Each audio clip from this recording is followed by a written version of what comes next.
چاہیے۔ اور تطفیف کے اندر یہ بھی ہے کہ کسی مثلاً ہم کہیں کام کر رہے ہیں ملازمت کر رہے ہیں، تو اس میں ہم ٹرین میں سفر کر رہے ہیں، ٹکٹ لے کے نہیں بیٹھے، یہ بھی تطفیف ہے۔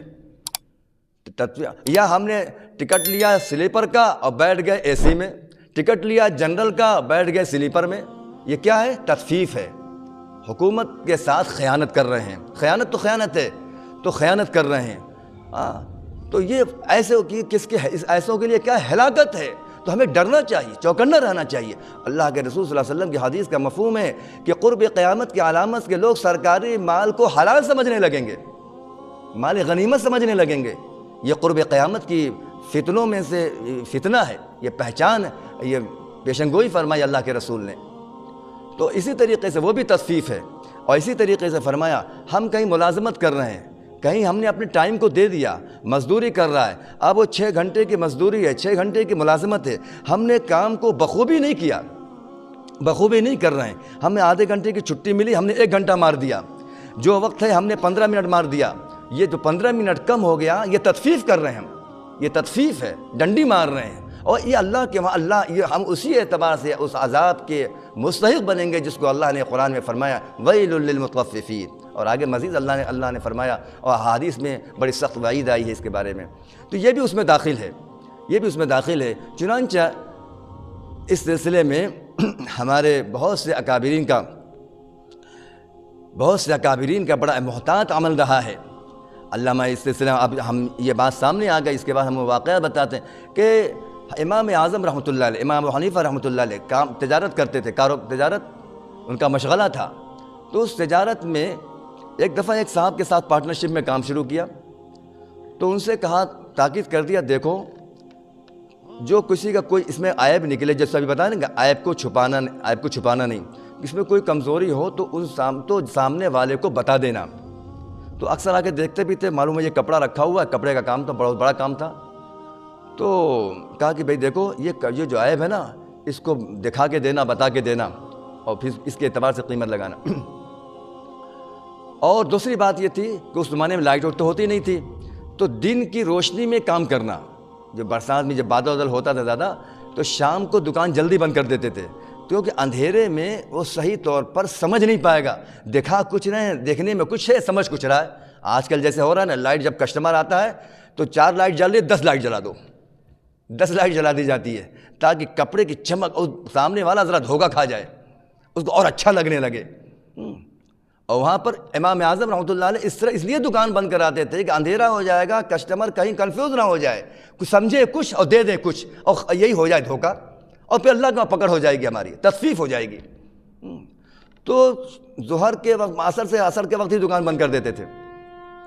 ایک صاحب کے ساتھ کاروبار شروع کیا، 30,000 درہم لگایا، اور پھر اس کے بعد اور اس میں یہ ہوا کہ غالباً اس وجہ سے کہ جو عیب تھا کسی کپڑے میں، اس کو بغیر بتائے بیچ دیا، یا یہ وجہ تھی کہ اندھیرا ہو گیا، تب بھی اندھیرے کے بعد مال بیچا۔ تو جب بعد میں امام اعظم رحمۃ اللہ علیہ دیکھا کہ صاحب وہ کپڑا جس میں عیب تھا وہ کیا ہوا، کہ بک گیا۔ ہم آج جیسا مالک ہو یا پارٹنر ہو، کہے گا بہت اچھا، بہت ہوشیار ہمارا پارٹنر ہے، یا بہت اچھا ہمارا، بہت ذہین ہمارے یہ لڑکے لوگ ہیں، یہ ہمارے ملازم لوگ ہیں، بڑے ذہین ہیں، بہت چاپٹر لڑکا ہے، اس کو تو تنخواہ انکریمنٹ لگ جانا چاہیے، فوراً ڈبل کر دو تنخواہ۔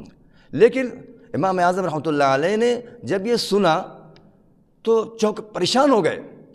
وہ دونوں میں سے ایک وجہ تھی، یا کہ اندھیرا ہو گیا اور انہوں نے مال بیچ دیا، یا کہ اس نے یہ کپڑے میں کمی تھی، اس کمی کو اس نے بتایا نہیں، وہ بک گیا۔ اتنا پریشان ہوئے، اتنا ڈانٹا اور ناراض ہوئے، افسوس کیا کہ انہوں نے اب کیا کریں، اس میں تو گویا کہ جو چند درہم آ گئے، گویا کہ اس حلال پیسے میں وہ مل گیا، تو اس کی وجہ سے انہوں نے اس کاروبار ہی کو ختم کر دیا، کہا ہم تمہارے ساتھ کاروبار نہیں کر سکتے، اور 30,000 روپیہ بھی صدقہ کر دیا، چھوڑ دیا، نہیں لیا۔ چند درہم کے کپڑے گیا، چند نے لیا، اور اس کی وجہ سے امام اعظم رحمۃ اللہ علیہ نے اس پورے 30,000 روپے کو نقصان برداشت کر لیا، کاروبار کو ختم کر دیا، کہا تم اصلاح کرنے کو تمہارے ساتھ ہم کاروبار کریں۔ یہ تھے کہ اللہ کا خوف آ جائے، اللہ کے سامنے کھڑے ہونے کا دھیان. آج بات کر، آج امت میں اگر دین آ جائے، اسلام آ جائے، جسے اسلام کی ہم بات کر، ہم نے اسلام کو بدنام کیا ہے. ہم اسلام کی صحیح ترجمانی نہیں کرتے. اگر ہم نے اس کو اڈاپٹ کر لیا اور اپنی زندگی میں اس کو عملی طور پر جامہ پہن لیا، پھر اس کے نتیجے میں دیکھو لوگ ہمیں سروں پہ بٹھائیں گے.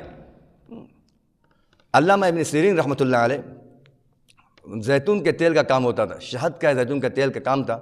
تو بڑے بڑے کنٹینر ان کے وہاں آئے ہوئے تھے.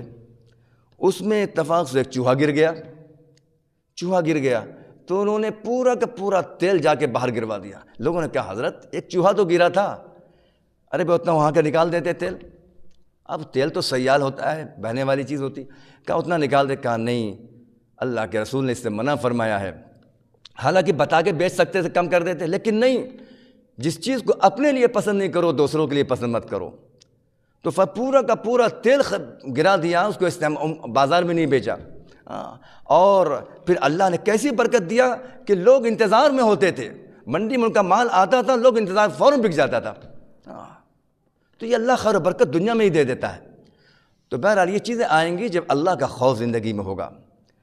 فرمایا اور اس کے نتیجے بھی بڑے سخت ہوتے ہیں.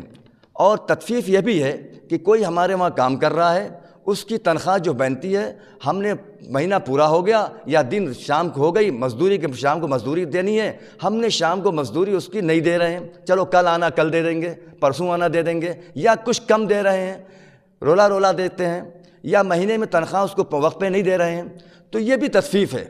حالانکہ ہم بعد میں پوری دے رہے ہیں لیکن وقت پہ نہیں دیا. اللہ کے رسول صلی اللہ علیہ وسلم فرمایا مزدور کو اس کے پسینے کے خشک ہو جانے سے پہلے اس کی مزدوری دے دو، یعنی جتنے جلدی سے جلدی اس کی مزدوری پیش کرو اس کے سامنے. یہ حکم دیا. چنانچہ ایک واقعہ یاد آیا، اس ہم نے ایک عالم سے سنا کہ ایک صاحب تھے، ان کے کارخانہ چلتا تھا، فیکٹری چلتی تھی، چھوٹی بڑی جیسی بھی تھی بہرحال.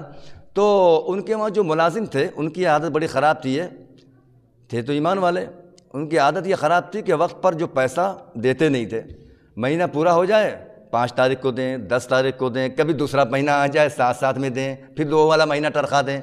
اس طرح کرتے. اور ملازم پریشان ہوتے تھے، ظاہر بات ہے، ہر ایک کی اپنی ضروریات ہوتی ہیں، وہ اسی لیے تو کام کر رہا ہے، ملازمت کر رہا ہے. لیکن کیا کہیں، بعضوں کی مجبوری ہوتی ہے، بعض تو چھوڑ دیتے ہیں، بعضوں کی مجبوری ہوتی ہے، دوسرا کام نہیں ہے، کیا کریں، چلو ٹھیک ہے جیسے جیسے چل رہا ہے چلنے دو. تو لوگ برداشت کرتے تھے. تو ایک دفعہ ایسا ہوا کہ مہینہ آیا انہوں نے فوراً پہلی تاریخ کو مزدوری دے دیا. لوگوں کو بڑی حیرت ہوئی، صاحب آج کیا ہو گیا. لیکن سوچا چلو کبھی کبھی برے لوگ بھی اچھا کام کر جاتے ہیں، کبھی کبھی غلطی سے کر جاتے ہیں، کر دیا ہوگا آج انہوں نے.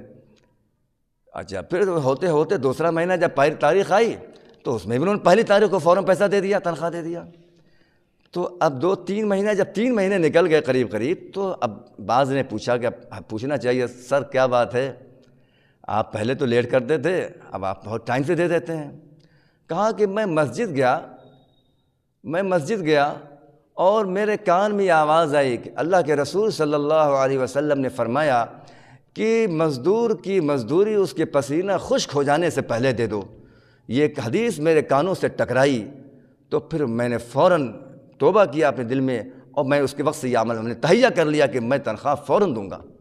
تو اس سے تو یہ چیز سمجھ میں آئی، اس سے یہ بات پتہ چلی کہ ہمیں جب ہم اچھی مجلسوں سے تعلق رکھیں گے، درس قرآن کی، حدیث کی مجلسوں میں بیٹھیں گے، دینی مجالس میں بیٹھیں گے، تب کچھ سمجھ میں آئے گا، زندگی بدلے گی ہماری. اور اللہ کے رسول صلی اللہ علیہ وسلم کی حدیث ہے نا، کن عالما او متعلما او مستمعا او محبا فلا تکن خامسا فتہلک.